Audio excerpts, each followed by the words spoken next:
এবার কি হবে? তেইয়ুম তাহা, তেইয়ুম তাহা। এটা গেল 1 নম্বর। 1 নম্বর কি হবে? 1 নম্বর হবে হচ্ছে পাশে হাত, পাশে হাত, সাইড হ্যান্ড। যে নন বেঙ্গলি আছো তার জন্য ইংলিশে লিখে দিচ্ছি সাইড হ্যান্ড। 2 নম্বর হচ্ছে বোল এক, বোল একই, ঠিক আছে, মানে তালটা একই হবে। এরপরে কি হবে? নেক্সট হচ্ছে নিচে হাত, নিচে হাত মানে ডাউন।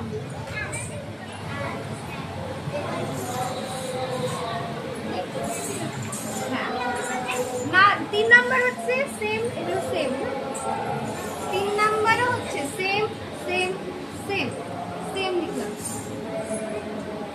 এটা হচ্ছে সামনে হাত, সামনে হাত, তাহলে কি হবে?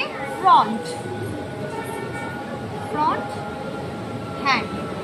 ঠিক আছে, বোঝা গেল? এই হচ্ছে ব্যাপার। তাহলে কি আমি এবার তোদের বুঝিয়ে দিই। মিনিং লেখ, নাটটা আর মিনিং লেখ। লেখা হয়ে গেছে। মিনিং হচ্ছে স্ট্রেচিং করা, স্ট্রেচ, বুঝে লেখ, স্ট্রেচ। ঠিক আছে, এবার নেক্সট কি আছে?